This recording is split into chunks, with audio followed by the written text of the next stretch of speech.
Hey y'all, welcome back to my YouTube channel. If you're new here, my name is Carrie and I talk about faith, family, and kids videos. Today I'm going to be spilling some tea before we hop into that. If you have not hit that subscribe button, tap that now. Yes, I said tap that, and let's get going.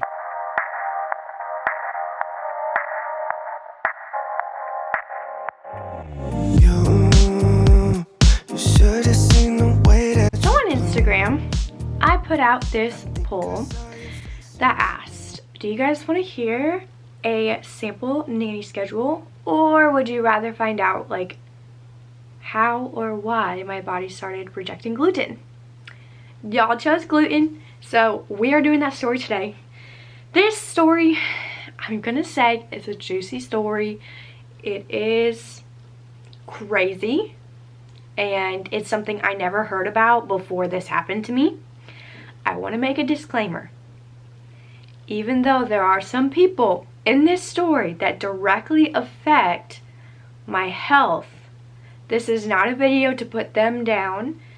This is about my choices, my decisions, and my mental health.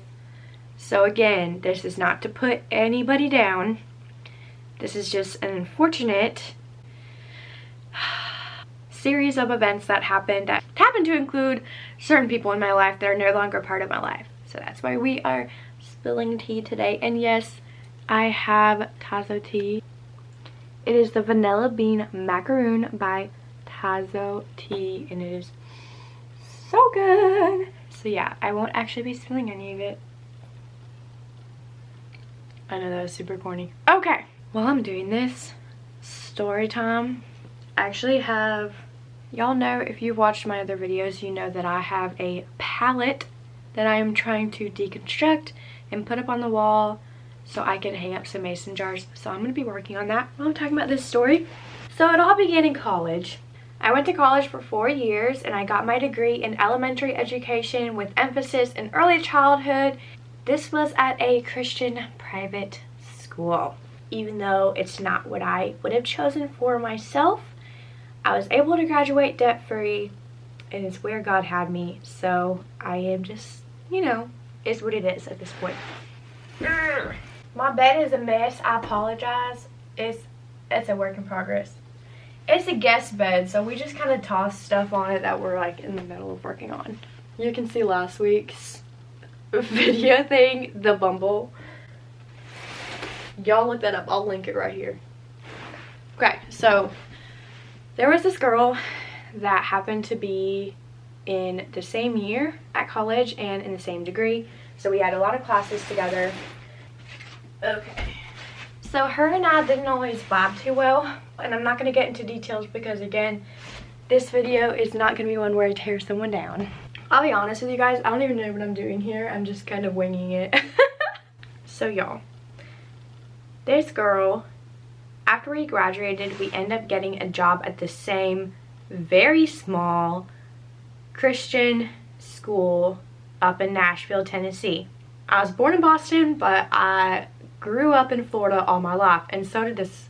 I think this girl lived in like South Carolina, North Carolina, but like she also lived in Florida for a while too.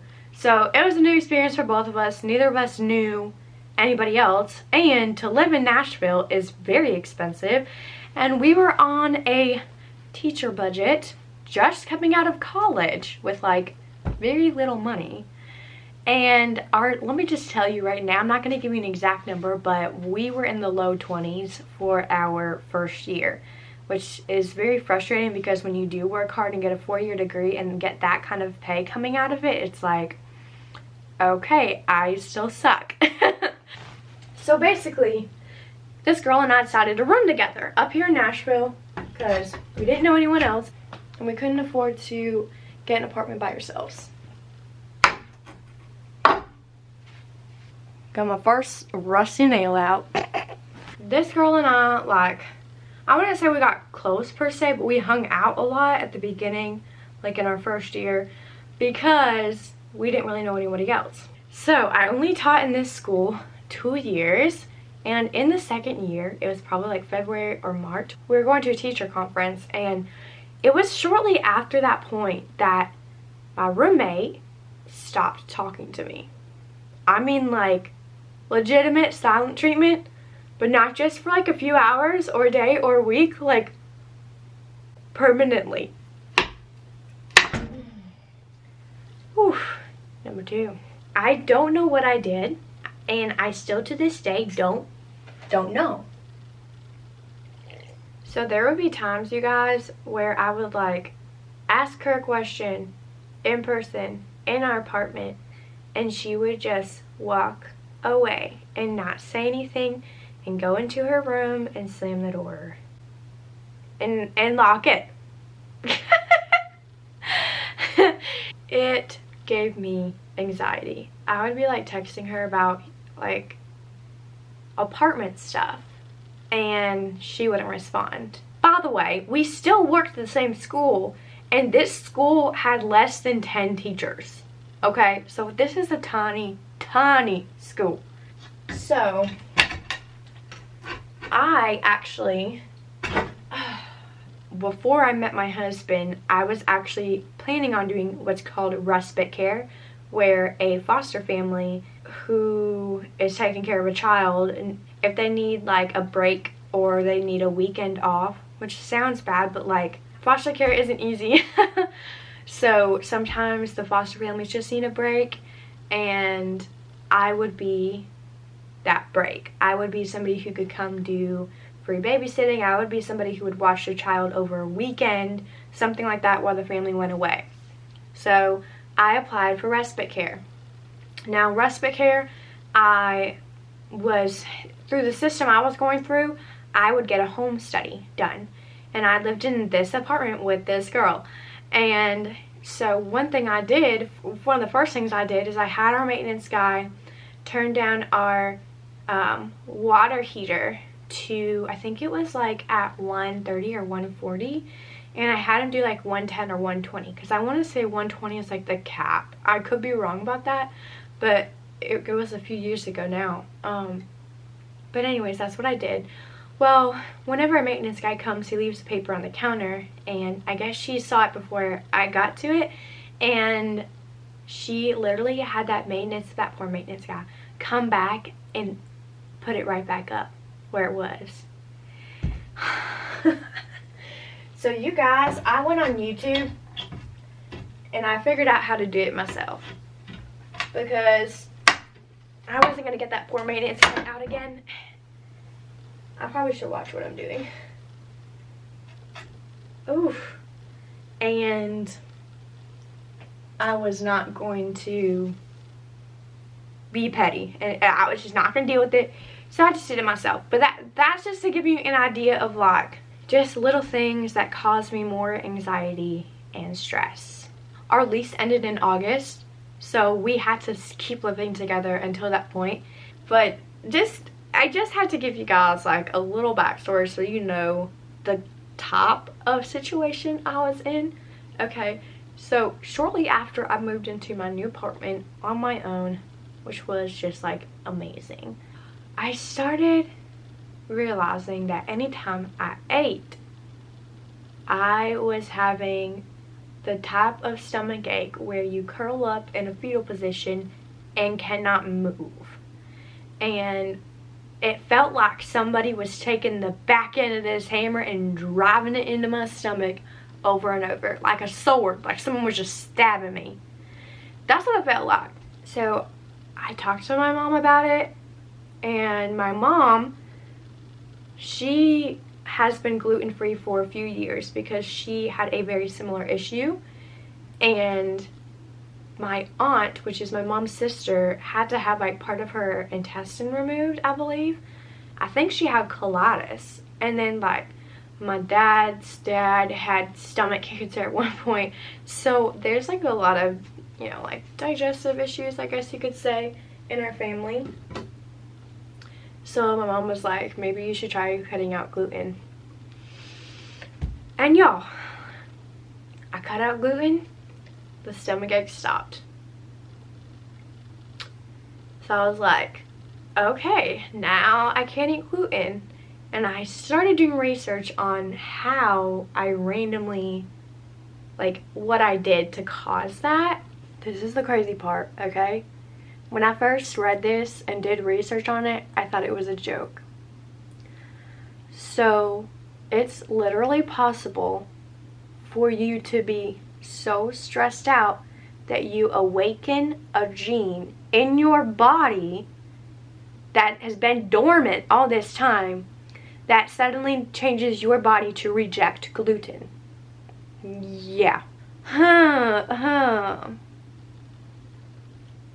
That's what happened to me. And I thought it was crazy. But seriously, do your research, look it up. It's a real thing. I guess it's like generational. It just got passed down. Digestive issues got passed down. And my body literally does not digest gluten. And in fact, when gluten does pass through my intestinal system, it can break down my intestinal walls. So I take these pills. So sometimes I can have gluten if I take these pills, which I'll show you real quick. I'm going to show them my gluten pills. Hello. Okay. So I take, where did I put them? I thought they were over here. Maybe I put them back in my bag. Oh, they're right in front of you. Okay, anyways. Thank you. Thank you, babe. Okay, so the first one I take is Glutenese. And this is actually extra strength. So I take the extra strength one, which is 2-in-1 pills basically. And then my mom told me to take these other two with it. This one's Digest Gold. Okay, y'all, my card got full, so I think the one that I hadn't shown you was, Digest Spectrum. And basically I take all 3 of those before and after eating gluten if I do it on purpose, which I try not to do very often. Drive me crazy sometimes. What? So yeah, I mean, I can eat gluten when I take those and I don't have a stomach ache, but that's because, well, I say I don't have a stomach ache. I definitely don't have it as intense. I still have like a dull stomach ache. But even though those pills digest the gluten for me, it still can like affect the lining of my intestines, so I really can't do that too often. It's really only like special events, honestly. There are a lot of gluten-free options out there, and I plan on doing a video where I show you guys my favorite gluten-free substitutions and the ones that are actually good, because let me tell you, there are some gluten-free brands out there that are nasty, and I had to figure that out all on my own. I had to figure out with trial and error which brands were good, which brands are not. In short, my roommate not talking to me stressed me out so much that I literally got allergic to gluten. My body stopped digesting it. So great. But you know what? God had that situation in place for a reason. And even though I may never know what that is, I can honestly say that it's allowed me to have conversations with people and even create friends on social media where I'm just like talking to people about it and the struggles of it and everything like that. So that is my gluten-free story, basically. I'm smiling because my husband was doing a little dance. Okay, we're gonna finish out this board here. But yeah, that's basically what happened. My juicy tea has been spilt. And again, reiterating, even though like this person would not be someone I'd recommend hanging out with, it's also not me tearing her down. I reacted the way I did, and I know that if I had been more aware of my mental state, I probably could have fixed it from earlier on, or really just had more of an I don't care attitude. Like, okay, you don't want to talk to me? Oh well. Like, I don't care. But even though, like, I could say that, it was hard for me to believe it, I guess. There's just one nail that's so stubborn. I can't get at it. Oh, man.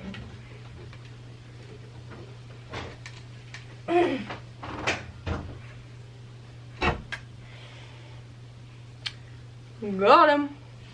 Alright guys, thanks so much for watching. I'm gonna go try to get the nails out the back of this, and then this will be the board that we use for the wall in there with the hose clamps. If you have not seen the video where I talk about that, I will link it here. If you are gluten-free as well, comment below. I want to know your story, what happened with you, even if it's just like a choice that you made for a diet, just let me know.